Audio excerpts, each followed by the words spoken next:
December 7th, 1941, Sunday, Pearl Harbor. Just about 800, is that how they say that? This morning, I was awakened by a general alarm for general quarters. I decided it wasn't a drill by the look on everyone's face. So I hopped out of my bunk, scrambled up the ladder to the top side. I looked around and saw planes diving out of the sun. We were caught with our pants down. There is no doubt about it. The World War II Diary of Charles P. Swift. No other place in the United States offers the inducement of capital in the construction of waterworks as Florence. And I would like to see the city build them. Thomas Robinson, 1896. School notes. 7 new pupils on Tuesday, 1 from California and 1 from Ohio. The terminal examinations begin early in December. There are breakers ahead for some. Look out and be prepared. The 6th grade are preparing for a patriotic entertainment, which will be held soon. The general admission will be 10 cents. Old soldiers are admitted free. All are invited. Entertainment will be held in the school auditorium.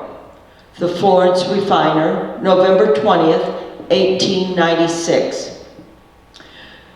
The Voices of the Archive, Stories of Immigrants and Pioneers, is a research project that we as volunteers at the archive have done for this year in 2021. The topic is significant for our local history, and the members do a lot of research on all the aspects of the topic that we have chosen. In past years, we have done presentations at Mini College, every year held at the Pueblo Community College campus in Canyon City. That was before the pandemic. We hope to be back there in 2023, since they're not going to have Mini College this coming year. The research, we also do presentations here at the Bell Tower, and we really thank them for letting us use their facilities and having a tech man here to do our sound for us. That's great. We are also invited on several occasions to do mini presentations with different organizations. The Voices of the Archive, from the archive, our goal is to bring new material to light on the experience of the earliest people in Florence. We wanted to unearth some of the hidden gems of information from the archival files in the form of letters, diaries, newspapers, books, and photos, and as often as possible from the actual voices of early settlers through family stories and memories via interviews of the descendants of these people.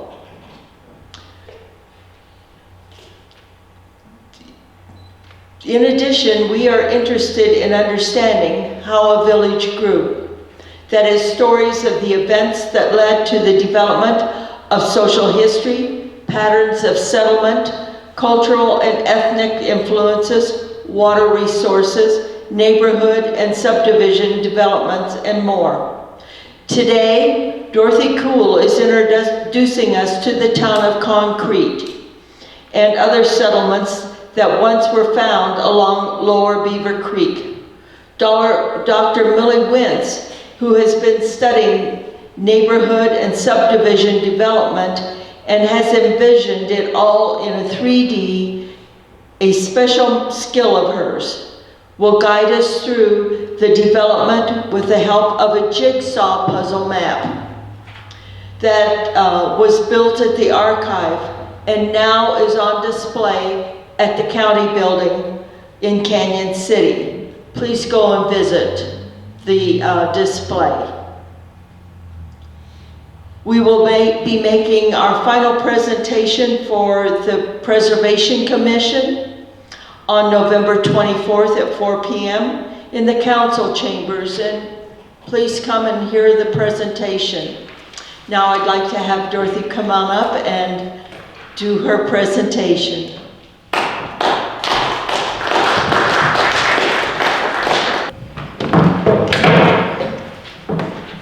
Nice to see you all. This is our last presentation, so we're happy to be here and pretty glad it's almost over. I want to remind you how we started. We got together at the office and we thought, what shall we do this year? And everybody wanted to do what they wanted to do. So when it got time to choose what we wanted to do, we were allowed to pick whatever we wanted. And a lot of us picked things that had our relatives were involved. And I'm going to show you this picture and you're going to see it again. So I didn't put it in the PowerPoint this time. But these two old guys are quite the storytellers. And if you can see it all, this is my dad. He was probably younger than I am now. And this is his brother, Clarence. You think these are two old storytellers? Actually, they were. And I used to always think, oh, I wish I could tell stories like my dad does. And here I am, not as good yet, but hopefully getting close. But oh, I wanted to show you this. This is Uncle Clarence. And today, earlier this year, I found out that he had bought the Jesse Fraser farm. And my cousin Billy lives there. And we were talking on the telephone and he said, I have the abstract to this place. I thought, my gosh, the man has the keys to the city. And we did pick a day and I went over and visited with him. And yes, he has the abstract. And I didn't want to touch it because, I mean, it's a precious thing. And so I told him, take it to the archives and we will make a copy of it. It's not been seen since. I don't know where he put it. He don't know where he put it. And so I'm hoping it is in one of his vehicles because he's kind of even ashamed to come around because he can't find the abstract. But anyway, and my dad, when he moved here in the 1960s, oh, I got to get back to the abstract. That was why I did Jesse Fraser, because I had the abstract, I thought. But anyway, and so that was the choice for me. And then my dad, he moved here in the 1960s, and we bought a farm out east of Portland. And in fact, right across from where Concrete, have you all heard of the town Concrete? Yes, they were both big towns, Portland and Concrete. And they had a sizable population, not just little dinky towns. They've had populations of hundreds of people. But today there is little left of those thriving communities. If you would drive your car from this meeting and go east on 115, and when you come to the big curve, take a right at 120, and just go 5 miles. You will wind up in Portland. And back in those old days, it was a very important town. You could not get to Pueblo. There was no Highway 50. You had to go on 120 through Portland and Concrete to get to Pueblo and any place east of that. And back in the 2020s, an ex-superintendent of the Portland plant took me for a tour of the whole area, and he showed me a place between those two towns called Niggertown.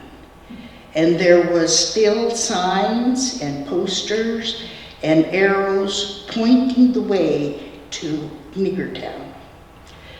Not too good a place around here in those days.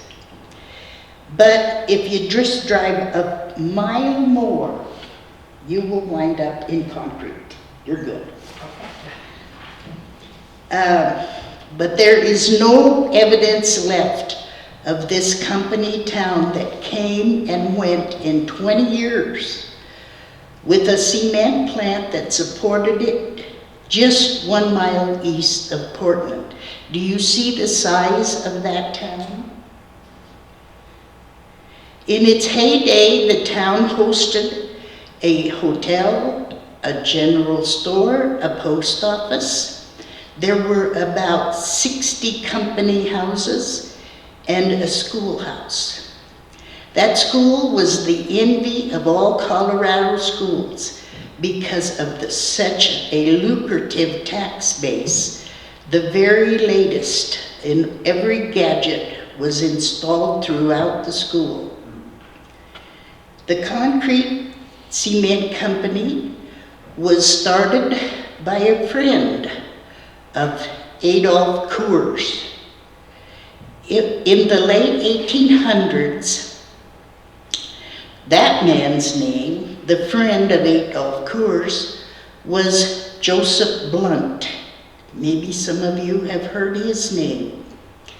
He is the judge who accidentally burned down his own store on Main Street in Florence. And even today, there is a hole there. Much of the money for the company was lent to Blunt by Coors, who held a large interest in the company until it was bought out by Ideal Cement in 1927. The workers rented the little houses for $10 a month. If you wanted a 5-bedroom house, you had to pay $15.70 a month. Wages were from $3.60 a day to $4.70. Those were good wages. Most workers in that day made less than $1 a day. The company provided a successful baseball team, spring dances, and an annual May Day celebration. Gotta tell you about the May Day celebration. A well-greased pole with automotive grease was erected with a $15 purse on the top of the pole. The first man able to shimmy up the greasy pole won the prize. Also, a young pig was similarly greased and turned loose for the greased pig contest. Whoever could grab a hold of it and hang on took the pig home. When Schaefer Dam broke during the Great Flood of 1921, the railroad track and the train depot were washed away. By 1927, Ideal Cement bought out Concrete. This was the time when antitrust laws made it illegal for one company to operate 2 plants in the same county. Ideal Cement also owned the cement plant in Portland at that time. So Ideal moved its equipment from the quarry in Concrete to Fort Collins, which put an end to the town of concrete. Perhaps some of you will remember the big elevators that were the last of the buildings. Our farm, when we lived there in the 1960s, was just across the river from those big towers. Now there is nothing but broken glass. You would not find anything. So then, Portland. The name Portland comes from an island in the English Channel named the Isle of Portland. Our Portland was given its name because the hills of this area, when crushed and mixed into concrete, resembled in appearance the natural stone quarried from the island of Portland. Prior to the 1880s, the main supply of cement into this country was obtained from foreign countries. A man named Geddes noticed the lime rock and shale formations on trips between Florence and Denver. Tests in that day showed this to be equal to that famous Portland cement. When the Portland plant was started in 1898 with money provided by Charles Boucher, it was crushing 8 tons of raw material per hour. The first quarry was on the south side of the river, but in 1921 it was moved to the north side where it is today. In the early days, rock was picked down from the quarry face and hauled by a wheelbarrow to the crushers. Round stones from the river rock, were used as grinding material. Kilns were fired by coal in those days of 1800s. Electricity was unheard of. Light was furnished by hanging tallow pots on posts or on the top of buildings.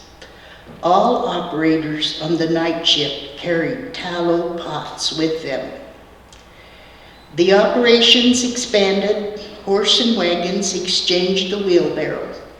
Then a battery type of electric motor was invented for the wagon. By 1904, the first steam shovel was purchased for use.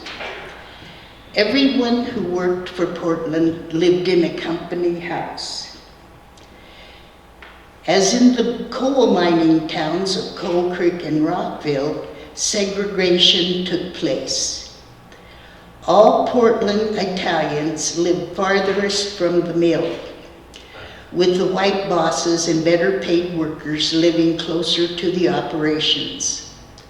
All of these houses have been sold and moved to other locations. In its heyday, there was a general store, a doctor, and a pharmacy, pool hall, theater, and that showed both movies and stage shows. It had a post office and a large boarding house. That was there in the 1960s, the depot. And it was the Denver and Rio Grande passenger and baggage station that served the town. In early years, there was no Highway 50. You needed to drive through Portland to get to Pueblo and other points east. During the 1960s, there were still many houses and people living there when I lived there, just south of Concrete. Thank you for listening to me. I enjoyed putting it together. Now we're going to have Dr. Millie Wentz come, and she is going to tell us about the map that we made.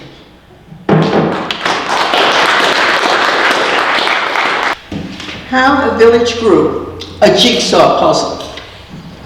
It certainly was. The project, How a Village Grew, was the name of a year-long research project of the Florence Historical Archive based on a grant proposal by the City of Florence. The grant was to provide a history of the growth, the development of Florence. The themes for the grant determined the archive's areas of research.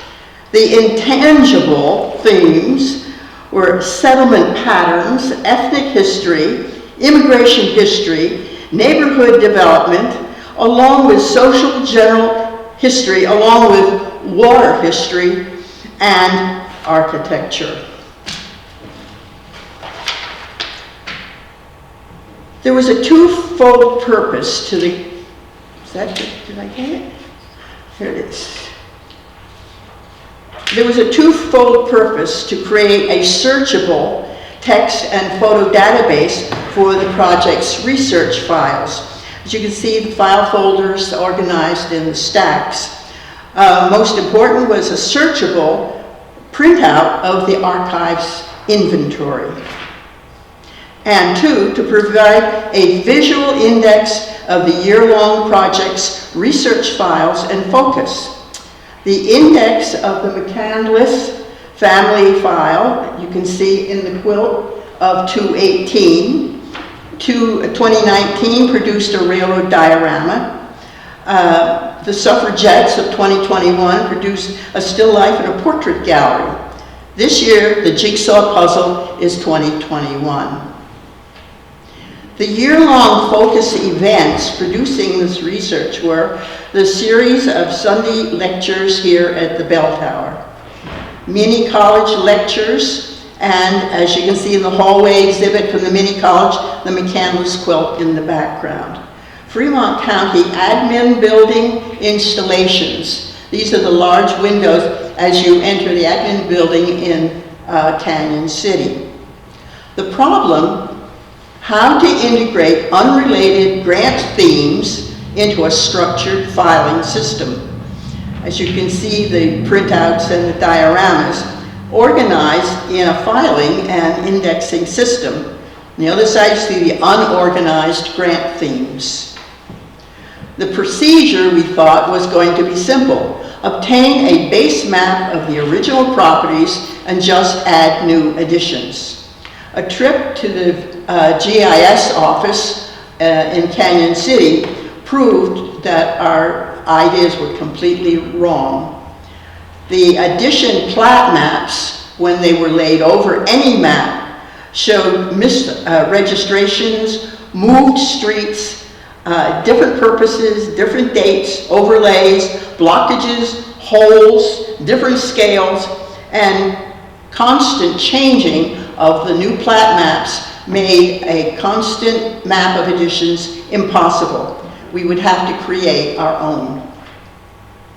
Fate in the form of John Loback, fourth generation ditch rider for the Union Ditch Company, brought the solution to our mapping problems.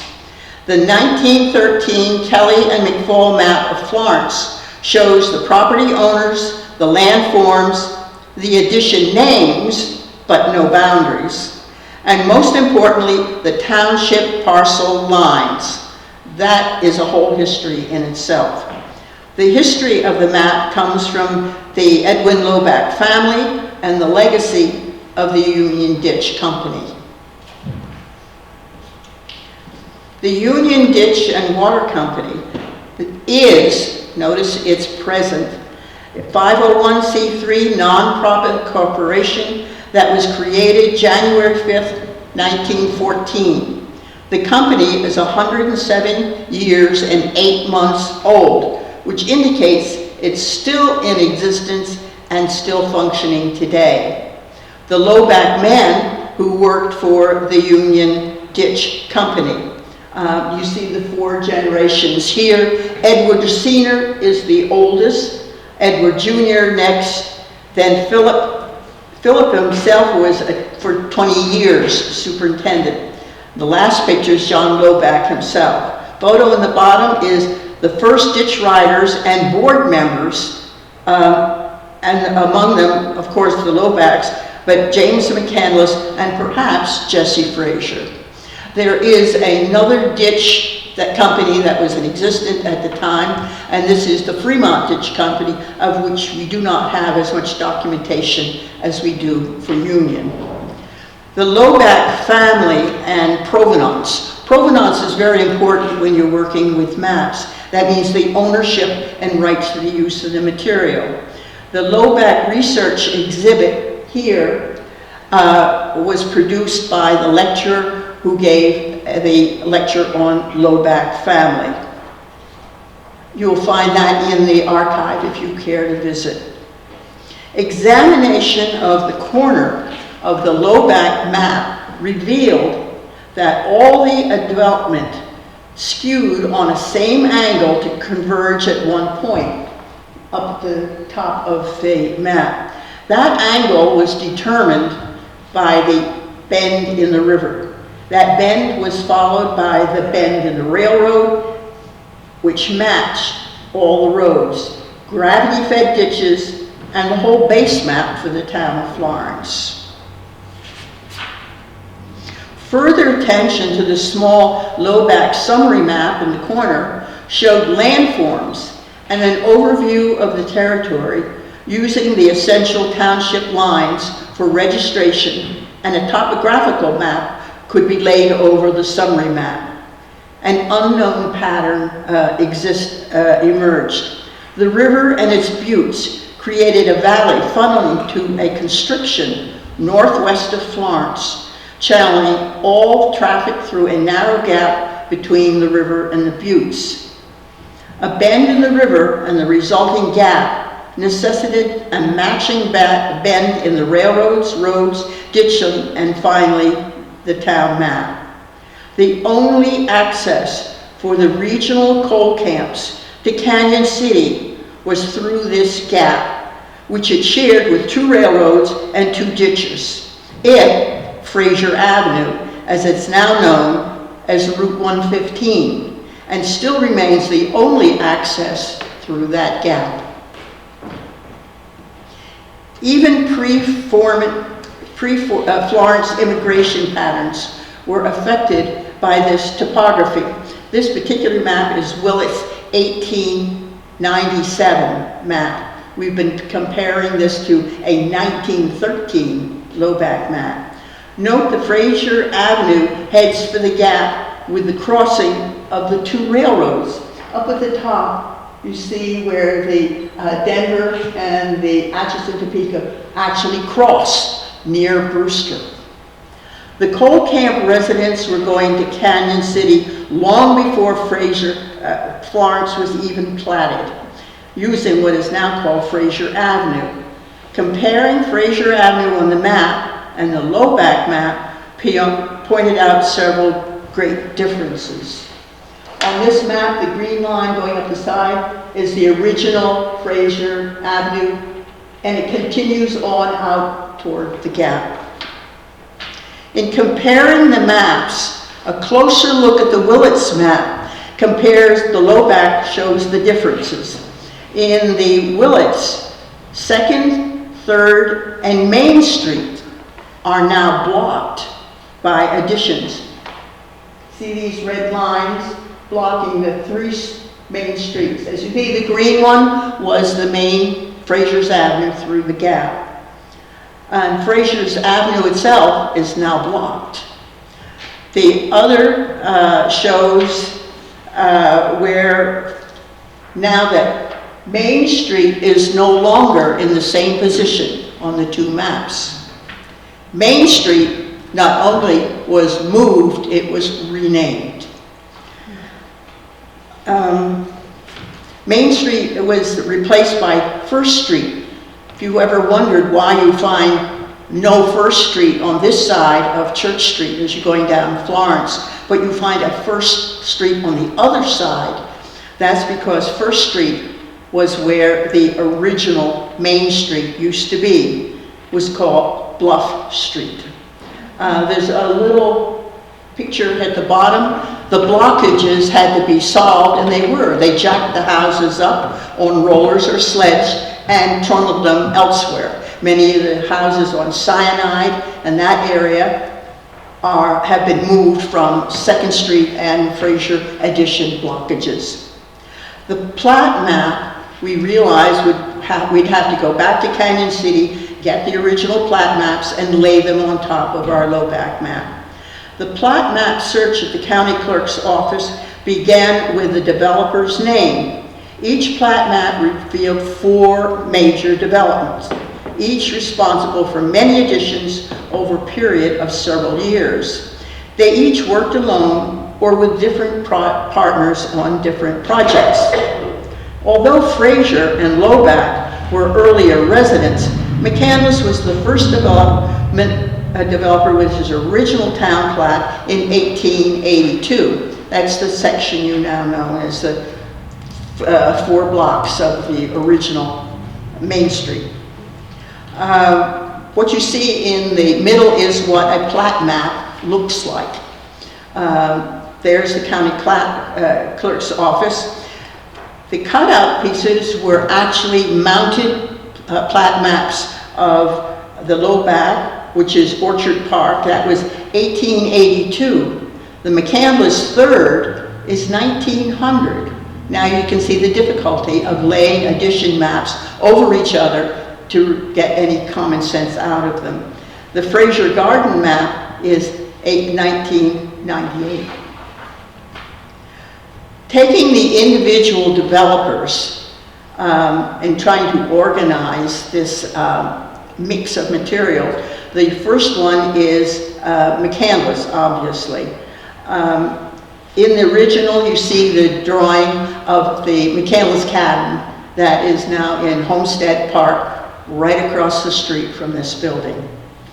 McCandless' original was 1882, and thereby the first. As you can see, the sequence of matches goes all the way up to 1902, down in the bottom. And if you'll notice, that says unconnected.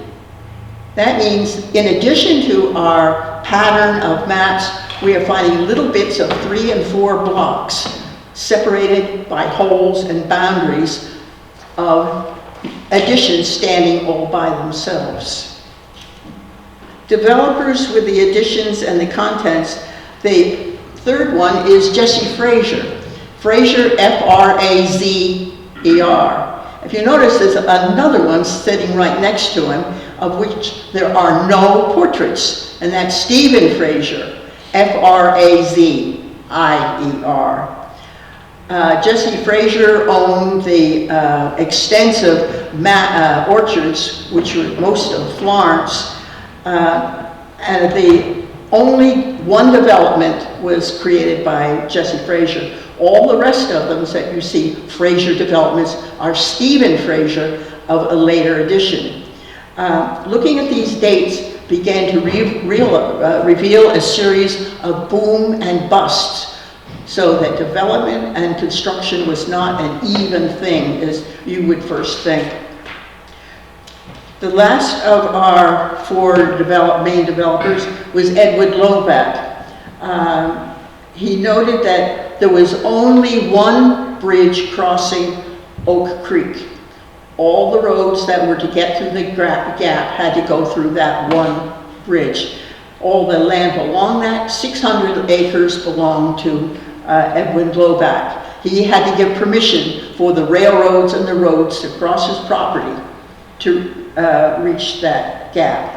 At the bottom of that 600, you see his extensive farms, breeding, horses, orchards, and also the beginning of the Union Ditch Company. There were many small individual ditches before the incorporation of the Union, which is why it's called Union Ditch, in 1913.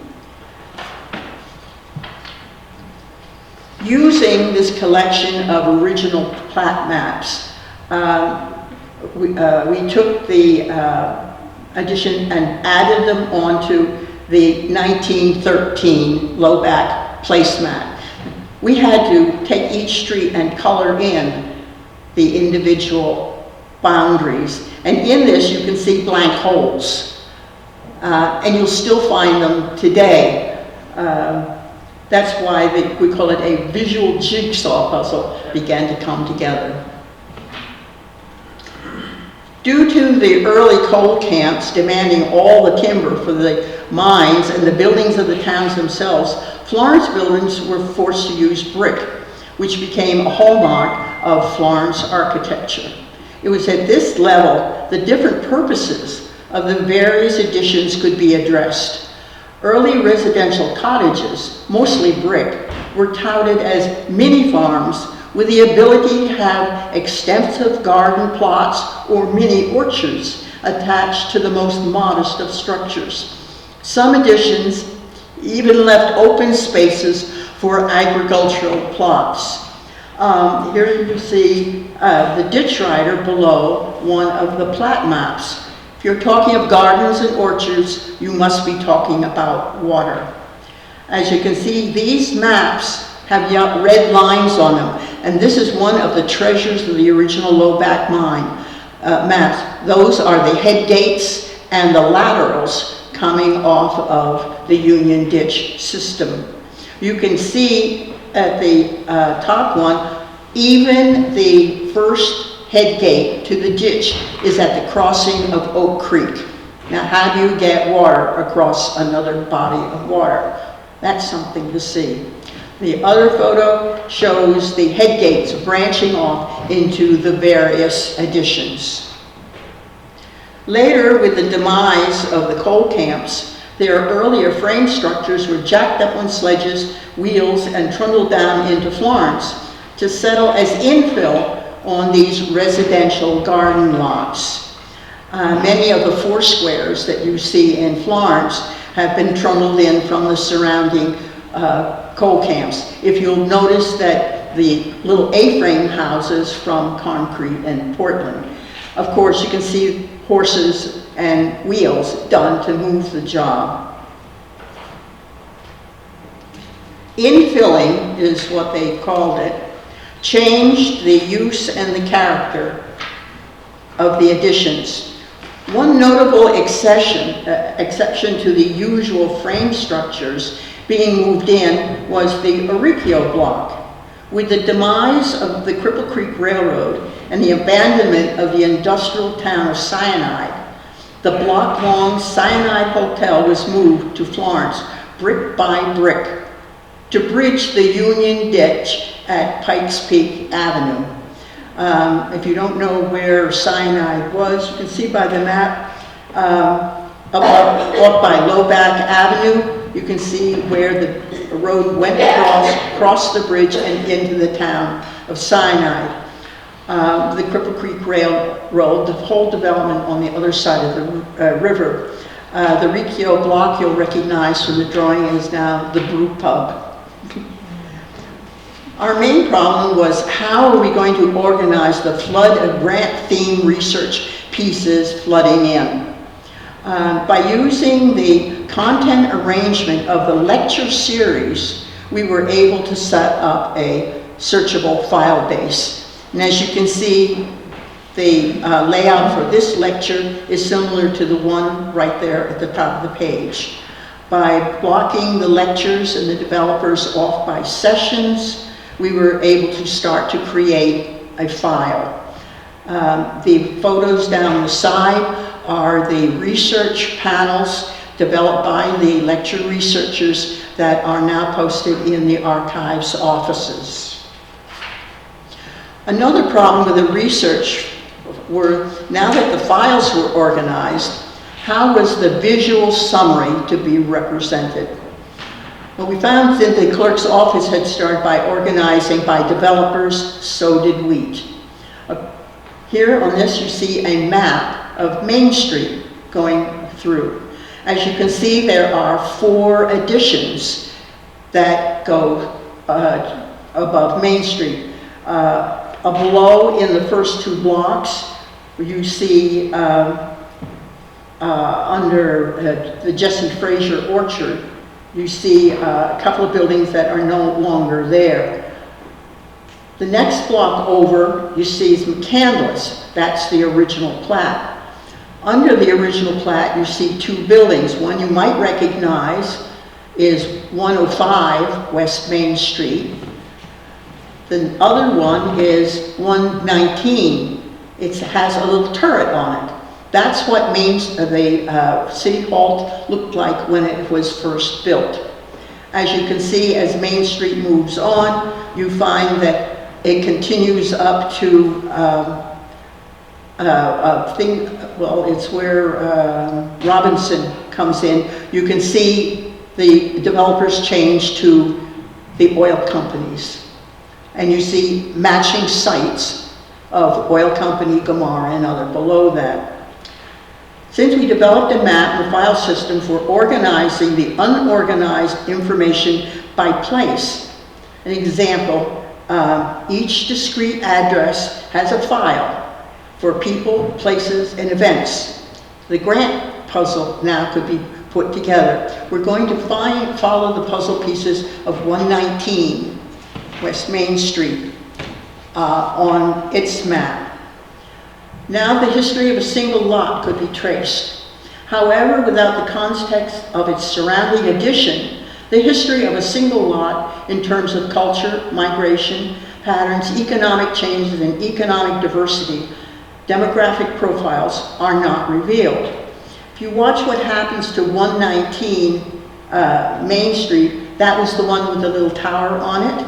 It's circled in red on the map. In the original City Hall, it contained the political offices, the police department, and the fire department. When the fire department bought an engine that was too big to be stored under the building, the whole City Hall moved into the center school, which is now where the current fire department is standing. From there, while the City Hall was in the central school, the fire department moved out. The City Hall with the civic offices and the police department moved again, this time into what was then St. Joseph's Hospital. You can see the line going straight across as City Hall moves. The last picture you see currently where St. Joseph's Hospital, which is now our current municipal building, with the logos for the police department and the civic. If you follow the fire company, you will find that it moved out of the complex and built its own building when Central School was torn down. And next you see the address then of the current fire company. From that fire company file folder, it opens up to major events. In fact, you see the current fire pictures from the Masonic Lodge. You see the original building of that, which was the Farmers Bank building. Also within that fire folder, you find fire trucks and you find people folders. See, there's the McCandless quilt with the history of the McCandless family, as he was one of the fire chiefs. Even though we began with a specific address in the McCandless original plat, the 119 West Main, the history of that site extends into other editions in other time sequences and in other contexts. You can see the sequence we just went through, but if you will look at the top, you'll see 600 West 3rd Street. Originally, that building was built as a colonial poultry company. Next, you see it changed again and became St. Joseph's Hospital. As it comes down to the block of the main, you see City Hall. Therefore, you can follow that sequence of a different site and a different time and different people. Over at the far end, you see the Farmers' original building, and under it, the photo of the recent farm at the Masonic building.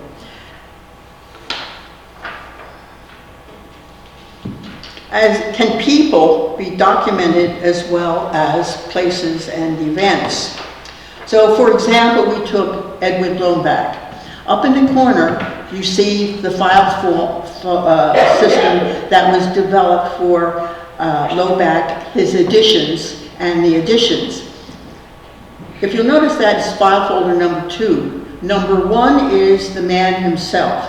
Underneath the man himself comes the pictures of his family, his events, his home, and the sequence of all bibliographies resulting from Edwin Loback and any of his descendants. Under the picture of the house is still standing out there. You see photo of the orchard, and one controversial is the little oil well. The present John Loback had difficulty when powers that be came in and removed that little oil well, which was it's still functioning on his property. This is the difficult way, and under the events you'll see in the pink background, Teddy Roosevelt, what he's doing in there. Because Loback was such a breeder of excellent horses, Teddy Roosevelt came here to Florence to purchase horses for his Rough Riders. Down at the bottom, you see an easier way to research a family file, besides the family files in the stacks, is a summary such as the McCandless quilt. Broader themes can be tied to space and place.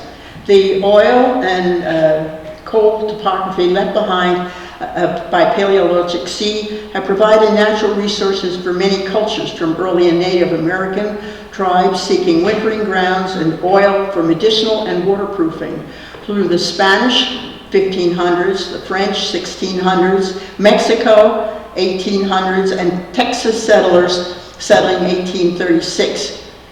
In 1861, Colorado became a territory and later achieved statehood. These elements can be seen if you start standing on the 3rd Street Bridge. Here again, we have a physical map. If you look on 3rd Street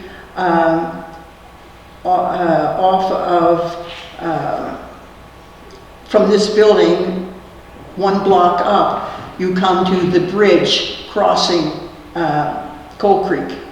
From that point, looking over it, you can see the deep cut creek that reflects the legend of a Spanish witch that would hunt for children at sundown to replace her lost little ones. This Spanish legend was repeated by the Wilbar children, who, if you looked along from the photo up the creek, you can see the 2nd Street Bridge crossing. Beyond that, you can see a smokestack across the 2nd Street Bridge sticking up above the Gamar House. Moving down the creek to the Gamar House, you find on one side, out on 2nd Street, 2 houses off in the corner. As they move into the next housing development, the reason they're there is just one of your recent owners of the Jack House is sitting in our front row. On the next street down is a relative. Between those 2 sites, connected, is a whole history and bibliography that you can find in the archive of the Jack House. So now it's people and broader context. Moving back to the 2nd Street Bridge, looking over the edge of it, you are standing next to it looks like scattered little buildings in back of the Gamar House. They were originally heated with natural gas from the original oil wells that was intended to heat all of Florence. On the other side of the creek, you see the Christian Science Church. Beyond the Gamar House, you still see the smokestack called the Hoodoo smokestack sticking up above the Gamar House. Gamar himself was of French Huguenot descent. He was noted for his fine racing horses, president of oil companies, and his very sharp business practices. At the far end of Main Street, you'll see another little below the Victorian House is a gas station. That gas station is a key to the history of Camp Mojita. Camp Mojita was a coal camp, but only one-room residential shacks for the coal miners who didn't want to do the rent-by-a-bed process going on in the boarding houses of Main Street, Florence. Going back to Main Street at the crossing of the bridge, we come to the documentation of the last time that was the last filing and mapping problem to be solved. We're standing on that bridge of 2nd Street. We can see Main Street, and that is the map at the top. You see the oil refineries, you see the gas station from Camp Mojito. An open-ended searchable file is what we're attempting to do. Following the Hoodoo smokestack, how it got its name was Gamar had authorized a wedding on top of one of the smokestacks to break the power of an evil hoodoo that caused the death of 3 men who died during the building of that smokestack. Following that smokestack view from the oil companies, the next thing you see is a broad field. And the broad field is, where am I missing a sheet? Is the San Juan Bautista Cemetery. Originally, at the time of the Hoodoo wedding, that was an unnamed Mexican cemetery, as Mexican Catholics were not welcome in the Union Highlands Cemetery. When Conoco sold that land to the local Mexican congregation, the name was changed to San Juan Bautista. Their problem was that centuries of burials all haphazardly laid into the ground, concrete crosses are laid out in even rows bearing the names of the inhabitants. The current inhabitants of that property bear the evidence of the Ramadas. A Ramada was an organization, a gathering place for a Mexican branch of the Catholic Church called the Penitents. That history goes back to the Spanish-Mexican tie. Along with the earlier folks are buried Felipe Cisneros, the last survivor of the Pueblo massacre. Also in that cemetery is Father Vicente Paz en la Casa, a white, English-born priest from St. Benedict's who insisted on being buried there with his people, to the dismay of some of the St. Benedict's parishioners. And the photo at the bottom contains the photo of 1916, Carol and John Fox, members and founders of the Florence Historical Society. As time moved on, so did time, and so the village grew and still grows. As so does this archive. Thank you.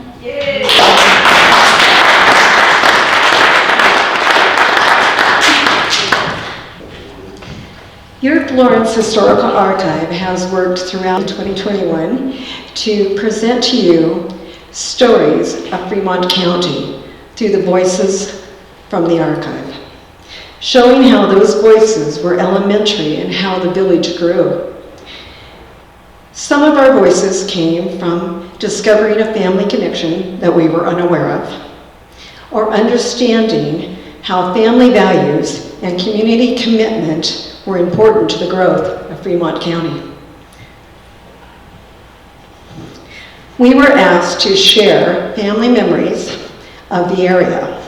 We got to recall forgotten childhood treasures sitting in the backyard of our lost hometown of Portland, Colorado. We invite you to share your story, add your voice to the archive.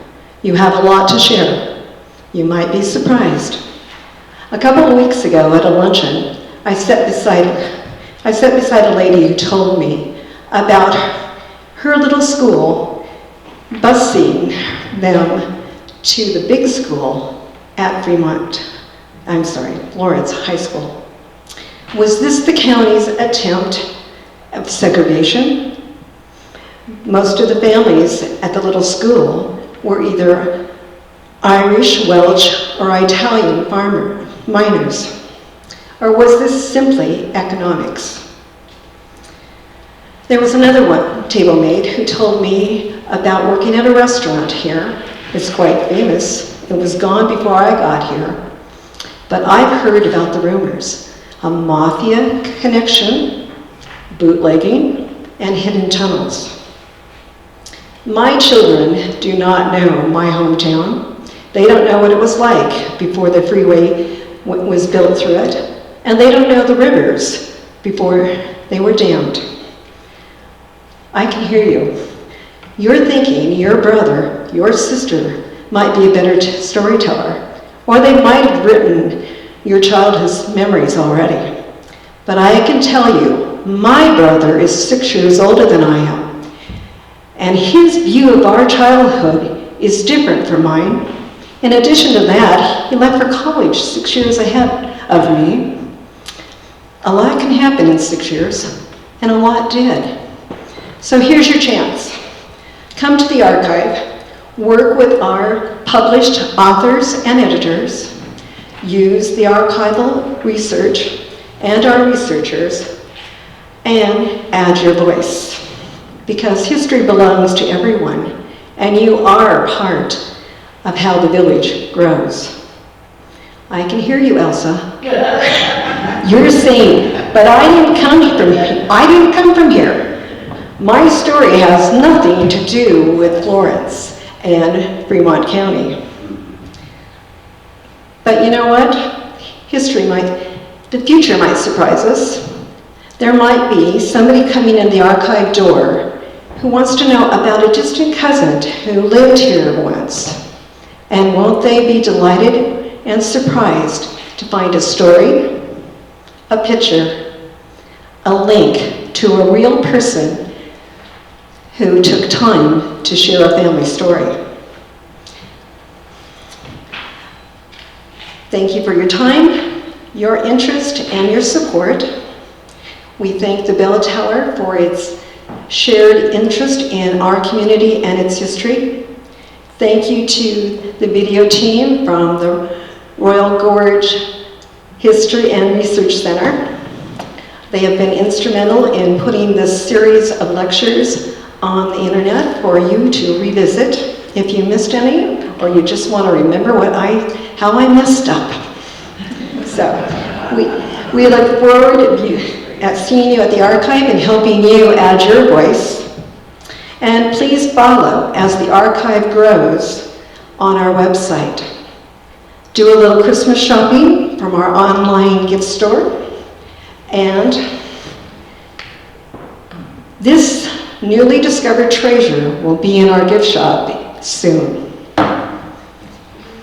So, and there's one big announcement you might want to watch for. Oh, wait a minute. I gave you an invitation. In your packet, you'll find your invitation to become a supporting member of the Florence Archive.